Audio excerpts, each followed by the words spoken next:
I must say that it makes me feel very unwelcome and very uncomfortable in the country I have made my home and I call home. The country I was born in is not where I belong, and I don't feel welcome there either. And the country I have now grown up in and made my home also today no longer feels like home. And that's very sad. It's genuinely sad to feel that way. And I might be overreacting and feeling especially emotional. But yeah, it's quite sad. And I feel pained that that is the view of the majority of the general public.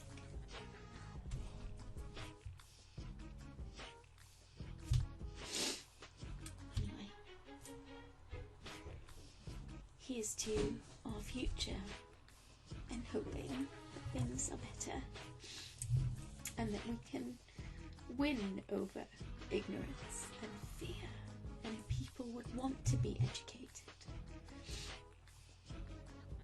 I spoke to someone I know yesterday and she was going to vote.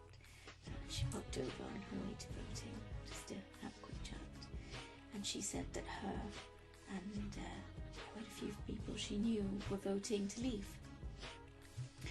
And she had said that when I had talked to her about some facts and figures that I had educated myself on, because I had seen so many vote to leave posters, and I thought, okay, well, why are we voting to leave?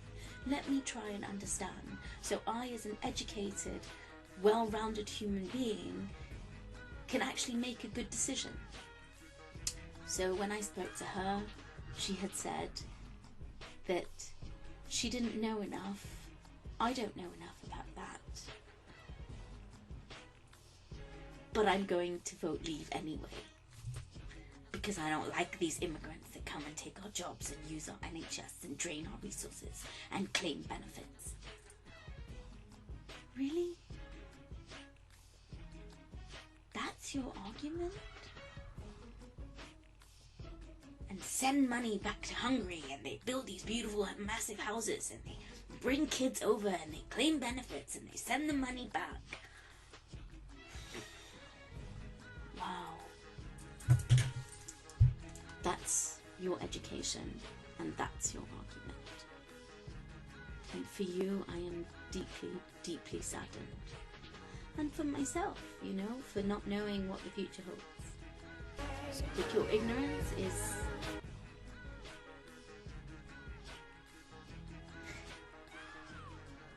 just shocking.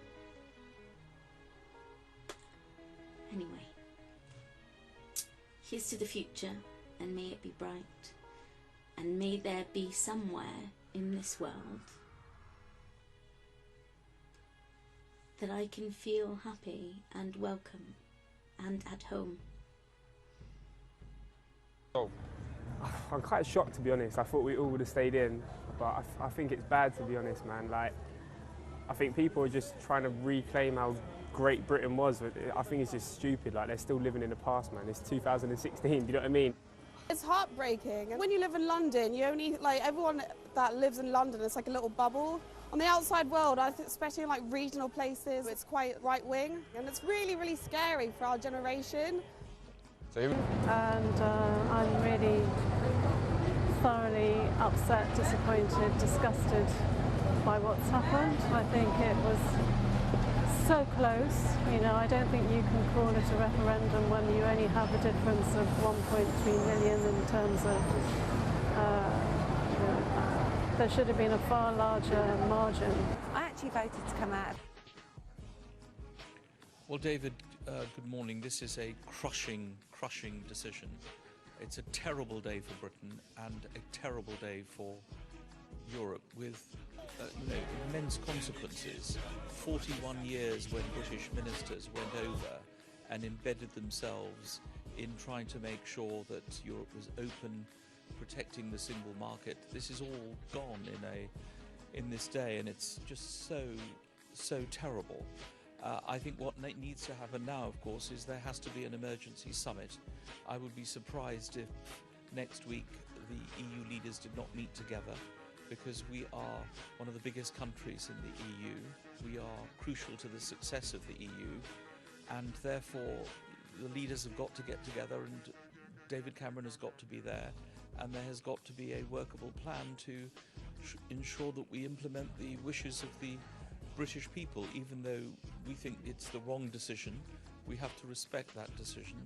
It will have huge implications for our security, in particular the migration crisis, dealing with illegal migration. We need the support of our EU partners to deal with the situation in Calais.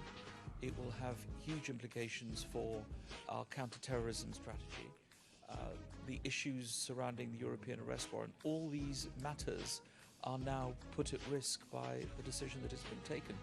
Frankly, in 1,000 years, I would never have believed that the British people would have voted in this way, and they have done so. And I think that they voted emotionally rather than looking at the facts, and it will be catastrophic for our country, for the rest of Europe, and indeed the world.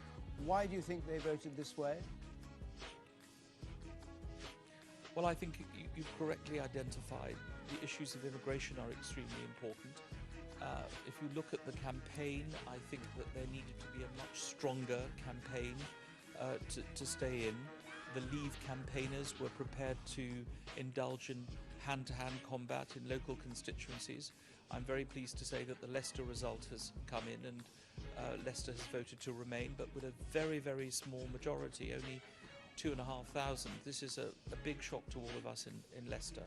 If a city like Leicester just manages to vote Remain, then there is a real problem in the way in which we put across the arguments and explain what we plan to do in reforming the European Union.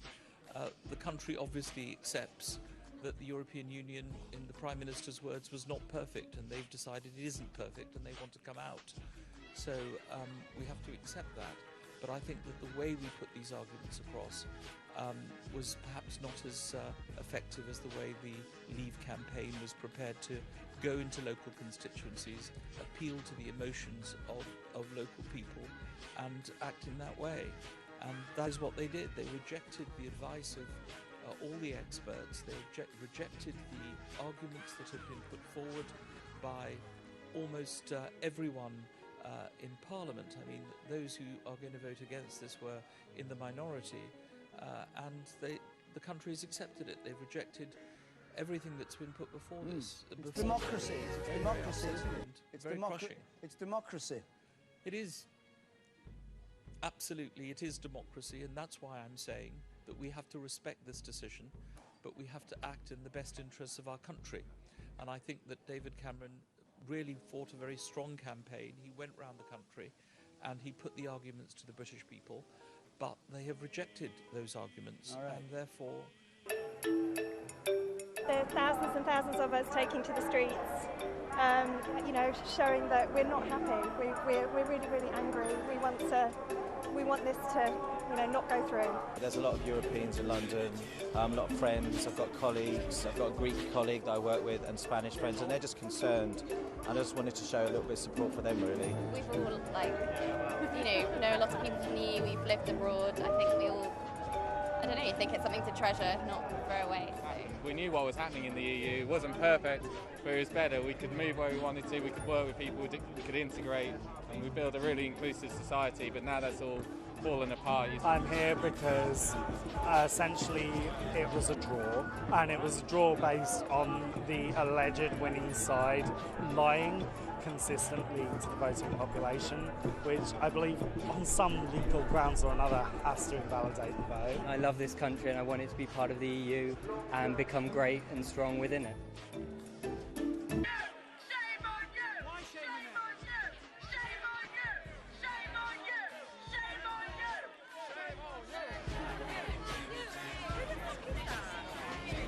Why shame on them? Why shame on them? Well, I'm specifically talking to Cameron, who called this referendum because he thought it was never going to happen. Now it's massively backfired on him, and now we've got to deal with it. He called it because he thought it was going to get him in power, and he thought it was never actually going to win, and now we're fucked. That's why shame on him, and also shame on all of them for the life. Shame on Gove for all the backstabbing. Not that I like Johnson anyway. Shame on the Labour Party for what they're doing to Corbyn instead of staying united when they should. It's ridiculous. And what about the 17 million that voted for it? Is it also shame on them? Yeah, well, the statistics.